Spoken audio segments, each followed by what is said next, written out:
If you were going to design, like, the ultimate Trojan horse, you wouldn't just fill it with soldiers. Right, I mean, that's way too obvious. Exactly. You would fill it with something the city actually wanted. You'd engineer it to be so appealing and just irresistible, really, that the guards wouldn't just open the gates. They would literally drag it inside themselves. Because it's the perfect delivery mechanism. It relies entirely on, hacking human psychology rather than just brute force. Yeah, and once it's inside the walls, it unleashes its payload. But, okay, think about this for a second.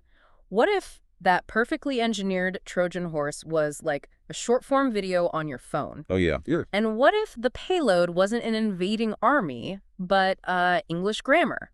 Because we're actually looking at a very specific piece of media today that does exactly this. And it does it so well. It really does. So welcome to the deep dive, everyone. Our mission today is to deconstruct the ultimate blueprint for viral, highly effective educational content in 2026. And the specific script we are tearing down is a viral optimized video for a show called Learn English with Easy Podcast.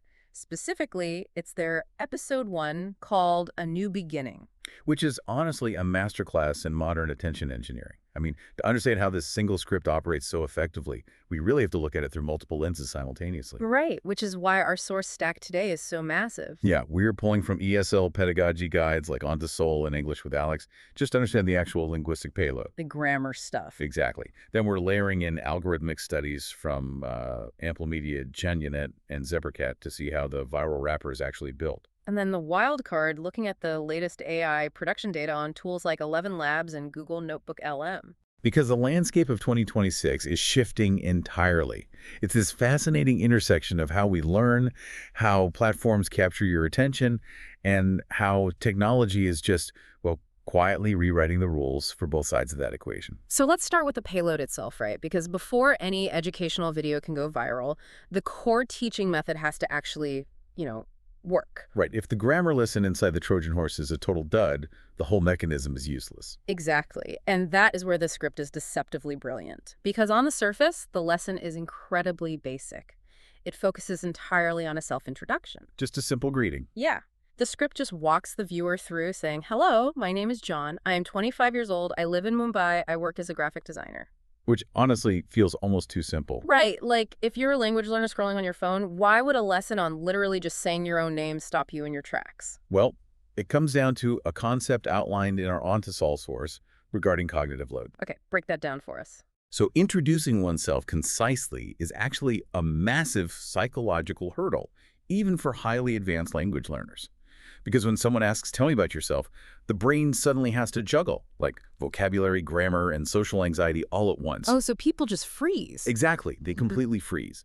This script bypasses that panic by handing the learner a very rigid 6-step framework: name, age, city, job, hobby.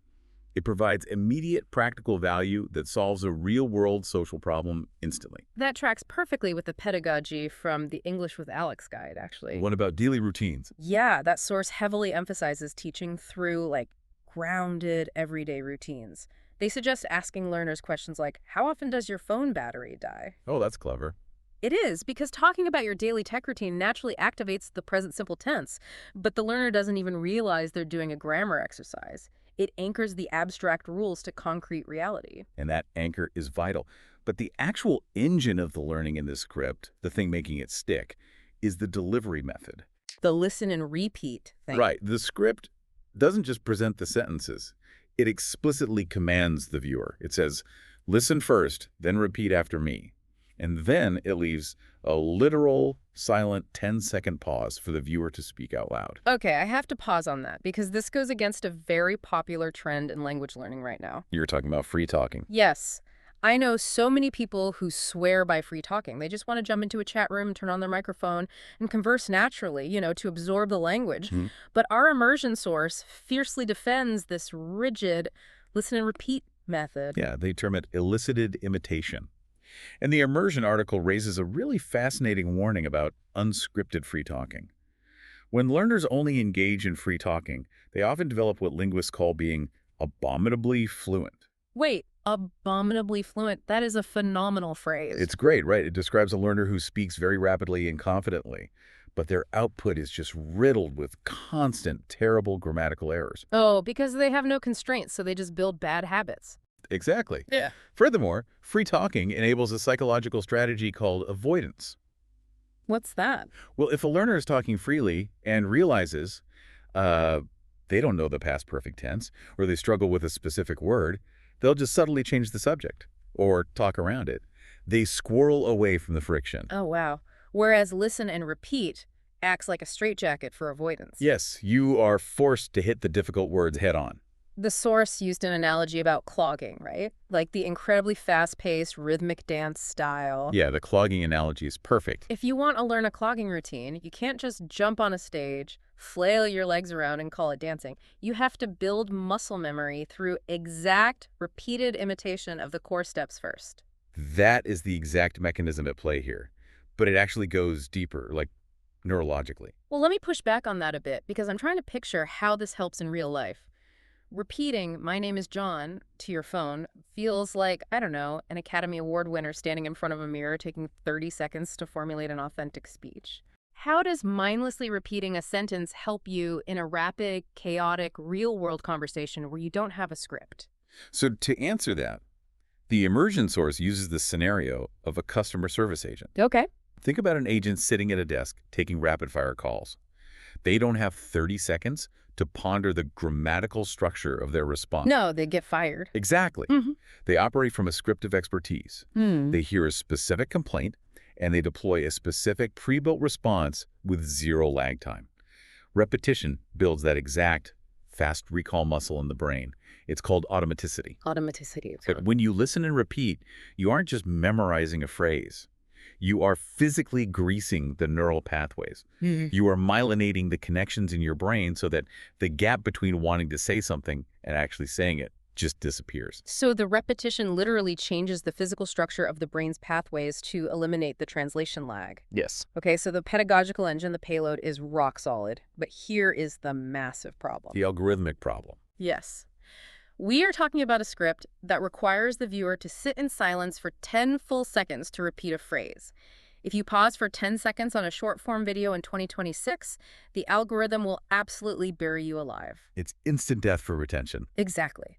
So how does a slow ESL lesson survive the brutal attention economy? This brings us to the viral wrapper, the algorithmic engineering. And you're right, the tension between the slow requirements of human learning and the hyperfast demands of the algorithm, that's the central puzzle the script solves. Our ample media source outlines a rigid 3-act formula for short-form survival. The hook from 0 to 3 seconds, the value delivery from 3 to 15 seconds, and the call to action from 15 to 30 seconds. And if we look at the specific 2026 platform rules from Shenyang, the demands are wild. They really are. You have to aim for a rapid delivery of 185 to 254 words per minute just to stop people from swiping away. Add to that the fact that roughly 70% of viewers are consuming this content without sound. Right. Think about your own scrolling habits for a second. If you're waiting in line for a coffee, you're thumbing through videos on mute. If a video doesn't hook you in 3 seconds, visually and textually, you are gone. You're part of that 70%. Exactly. So this script accounts for that by opening at lightning speed. Large, high-contrast text hits the screen. It says, and the host says it really fast, "Stop scrolling." If you're scared to speak English, this video will change that. In the next 5 minutes, you will learn to introduce yourself in English confidently. Let's go. It is incredibly aggressive. It really is. It creates an immediate pattern interrupt. But hooking the viewer is only the first step, right? Right. The true art of this script is how it handles the transition. Because as you pointed out, you cannot maintain 254 words per minute and teach language effectively. It's a total paradox. The algorithm demands speed, but the human brain demands time. So look at what the script does immediately after that high-octane hook. The host drops their energy, the music shifts, and they explicitly command the viewer. They say, take a deep breath, relax, and let's begin. Oh, it's a behavioral bridge. Yes. It literally gives the viewers psychological permission to drop out of that frantic, dopamine-fueled scrolling state and transition into a slower, focused educational state. It hacks the viewer's pacing expectations. It beautifully reconciles the algorithm with the human. But the engineering doesn't stop there. Because once the viewer's learning, the script has to execute a call to action. the CTA. Right, because if a creator doesn't convert that attention into a subscriber or a commenter, the video fails commercially. And our ZebraCat source dives deep into the psychology of why most CTAs are completely ignored by viewers. The mistakes ZebraCat highlights are painfully familiar. The biggest one is robot delivery syndrome. It's the worst. This is when a creator spends like 2 minutes being highly engaging and passionate, and then suddenly their voice drops, their eyes glaze over, and they monotonously mumble, "Don't forget to like and subscribe." The viewer's brain instantly recognizes that tonal shift as an advertisement, and it just tunes it out. Yeah. And the second major error is the everything bagel approach. Right. This is the creator who asks the viewer to, like the video, subscribe to the channel, hit the notification bell, follow them on Instagram, join their Patreon, and buy their merchandise all in the span of 10 seconds. It induces total decision paralysis. If you ask someone to do 6 things, they will invariably choose to do 0 things. Exactly. ZebraCat argues that the ultimate CTA strategy isn't about what you ask, but when you ask. They advocate for a strategic pause right in the middle of the video, immediately after you have delivered the biggest piece of value. Because the timing is based on the psychological principle of reciprocity. I love this concept so much. It's like a street performer doing acrobatics. If you execute a spectacular, death-defying backflip, you don't wait until the crowd is packing up and walking away to ask for tips. No, you'd make no money. Right. You hold out the hat the exact millisecond your feet hit the ground while the crowd is still cheering. The value has just been delivered, and the urge to reciprocate is at its absolute peak. And the focus script utilizes what ZebraCat calls a combo strategy, which has been shown to increase algorithmic conversions by 270%. That is massive. It is. Right after the 10-second pauses, where the viewer successfully introduces themselves out loud, that moment of triumph, the script hits them with a mid-video engagement request. It asks them to answer 4 specific questions in the comments entirely in English and promises a personal reply to the first 20 people. Wow. So it converts that dopamine hit of learning directly into a comment, which feeds the algorithm, pushing the video to more people. It is a flawless ecosystem. It really is. But diving into the 2026 data reveals something that completely shifts the paradigm of everything we've just discussed. Because this blueprint is perfectly optimized for a human creator to teach a human learner. Right. But increasingly, neither the creator nor the learner are actually human. The production and the consumption are being outsourced to artificial intelligence. Let's examine the creator side of this equation first. A viral script requires perfect pacing, flawless enunciation, and peak energy. According to our AI source comparing platforms like Murph AI and 11 Labs, creators are no longer stepping in front of microphones to attempt to perform these scripts. They're just not doing it. No. They are using tools like Murph AI, which acts as a complete browser-based studio for about $19 a month. But the real heavy hitter for this kind of viral content is 11 Labs. The source breaks down their Flash version 2.5 model, which boasts a latency of just 75 milliseconds. And we need to unpack why that specific number is so game-changing. Yeah, please do. So latency is the delay between when an input is received and when the output is generated. Human reaction time to audio is roughly 150 to 200 milliseconds. By operating at 75 milliseconds, the AI can process text and generate speech faster than a human can even perceive a delay. That's wild. It means the AI can synthesize a voice that breathes, sighs, and alters its cadence in absolute real time.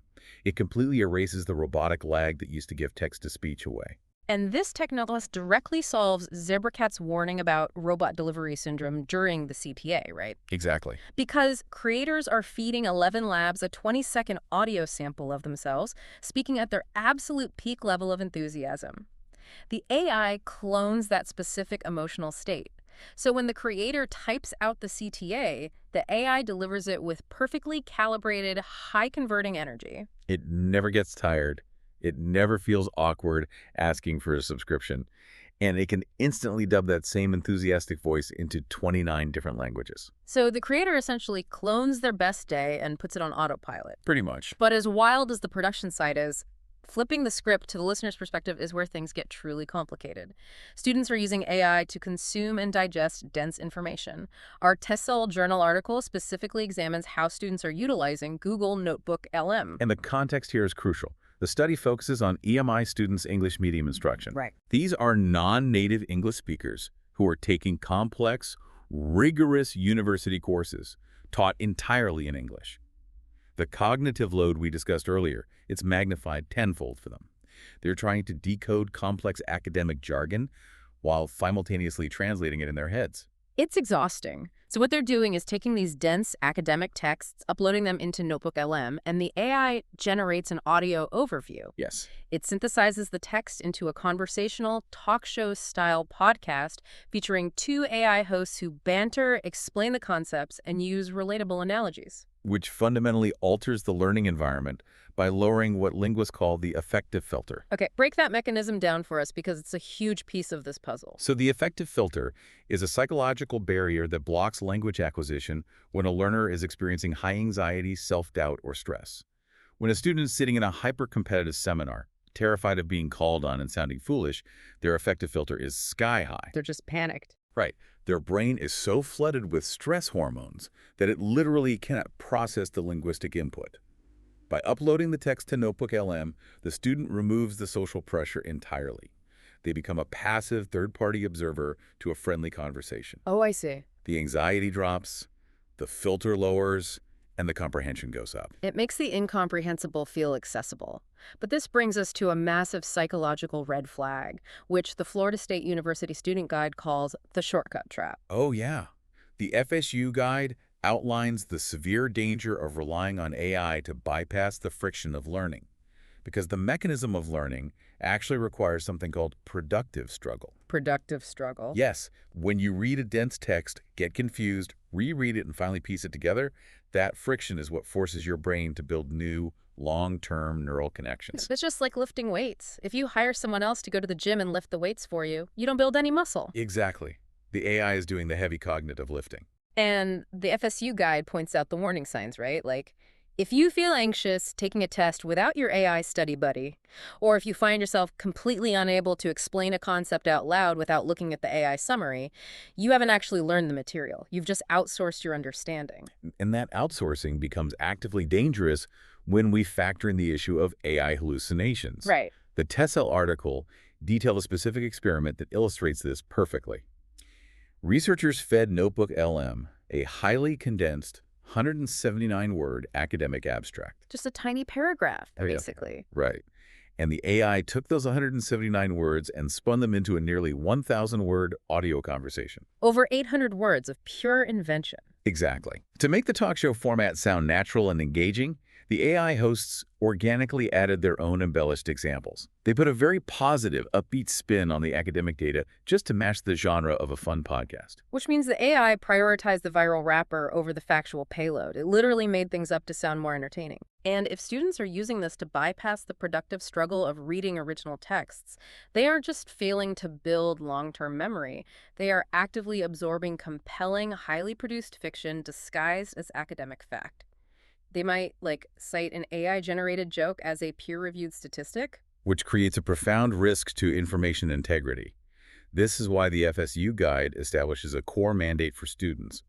AI must be used to amplify your original thinking, never to replace original source checking. Right. You have to do the work. You must constantly evaluate whether a tool is helping you learn better or just helping you avoid the work of learning entirely. Okay, we have covered an immense amount of ground today. We unpacked the Trojan horse. We started by looking at the core payload of ESL pedagogy, how the listen and repeat method forces elicited imitation, myelinating the neural pathways to build automaticity and bypass that translation lag. Then we examined the algorithmic wrapper. The tension between the 254-word per minute hook and the 10-second educational pause, and how the take a deep breath command bridges that gap. We also looked at the psychology of the strategic pause, using reciprocity to drive the call to action. And finally, we waded into the deep waters of 2026 AI. From creators cloning their peak enthusiasm with 75-millisecond latency tools, to students using Notebook LM to lower their affective filter, risking the dangers of the shortcut trap and convincing hallucinations. It is a vast ecosystem of engineered information. Now, as a quick bonus for those of you listening who might actually want to practice your English utilizing human-designed pedagogy without the AI shortcuts, one of our sources included a practical resource. You can get 30% off your first course at Espresso English by using the discount code New Student. Connecting all these threads, however, leaves us staring at a rather striking implication about where this is all heading. Let's hear it. What is the final takeaway? Well, we've established that creators are increasingly using platforms to clone their voices. generating AI avatars that speak with endless enthusiasm to deliver lessons perfectly. Simultaneously, students are using platforms like Notebook LM to generate AI hosts that consume and summarize those lessons for them. And the foundational pedagogy for all of this is listen and repeat. Right.